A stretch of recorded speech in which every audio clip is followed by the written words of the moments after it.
வணக்கம் நண்பர்களே, நீங்கள் பார்த்து கொண்டிருப்பது 4 சைட் சேனல். நாம் உணவில் பயன்படுத்தும் கிராம்பு என்னும் லவங்கம் ஒரு பூவின் மொட்டு. கிராம்பு நாம் பயன்படுத்தும் டூத் பேஸ்ட், சோப்பு, அழகு சாதன பொருட்கள், நறுமண பொருட்கள் என எல்லா துறைகளிலும் பயன்படுத்தப்படுகிறது. இத்தகைய கிராம்பின் பயன்களை தெரிந்து கொள்ள தொடர்ந்து இந்த வீடியோவை ஸ்கிப் பண்ணாம முழுமையா பாருங்க.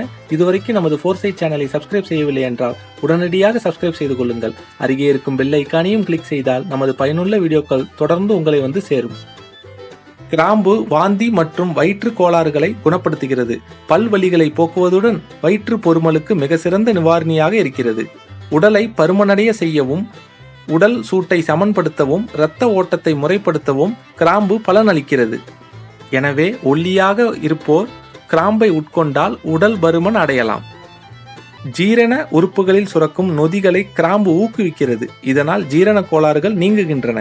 கிராம்பு பொடியை வறுத்து 1/2 கிராம் தேனில் குழைத்து சாப்பிட்டால் வாந்தி நிற்கும். கிராம்பு வயிற்றில் உள்ள சில உறுப்புகளை விரைப்படைய செய்து வாந்தியை தடுக்கிறது. சிறிது சமையல் உப்புடன் கிராம்பு சாப்பிட்டால் தொண்டை எரிச்சல், கரகரப்பு நீங்கி தொண்டை சரியாகும். தொண்டை எரிச்சலை தவிர்க்க சுட்ட கிராம்பு மிகச்சிறந்த ஒன்றாகும்.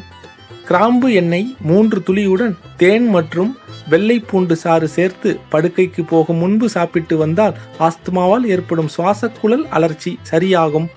30 மில்லி நீரில் 6 கிராம்புகளை போட்டு கொதிக்க வைத்து அந்த கசாயத்தில் தேன் கலந்து குடித்தால் ஆஸ்துமா கட்டுப்படும். கிராம்பு, வெற்றிலை, மிளகு இவற்றை மென்று தின்று மோர் குடித்தால் வயிற்று உப்புசம் குணமாகும். திராட்சை சாற்றுடன் கிராம்பு, மிளகு ஆகியவற்றை பொடியாக அரைத்து நீருடன் பருகி வர சிறுநீரக கோளாறு நீங்கும்.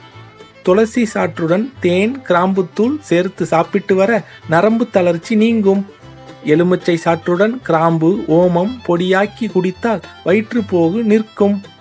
வசம்புடன் கிராம்பு வைத்து நீர் தெளித்து விழுதாக அரைத்து தேமல் மீது தடவி வர தேமல் மறையும். கருவேப்பிலை, கிராம்பு, பூண்டு ஆகியவற்றை சேர்த்து துவையல் செய்து சாப்பிட்டு வர தோல் நோய்கள் குணமாகும்.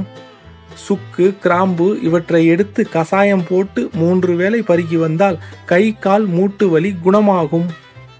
எனவே கிராம்பை உணவில் சேர்த்துக் கொள்ளுங்கள். நோய் தொற்றிலிருந்து விடுபடுங்கள். இந்த வீடியோ குறித்த சந்தேகங்களை கமெண்டில் தெரிவிக்கவும். உங்கள் கருத்துக்கள் வரவேற்கப்படுகின்றன. இந்த வீடியோ பிடித்திருந்தால் லைக் பண்ணுங்க, மற்றவர்களுடன் ஷேர் பண்ணுங்க. மீண்டும் ஒரு அற்புதமான பயன் தரக்கூடிய வீடியோவில் சந்திப்போம். நன்றி, வணக்கம்.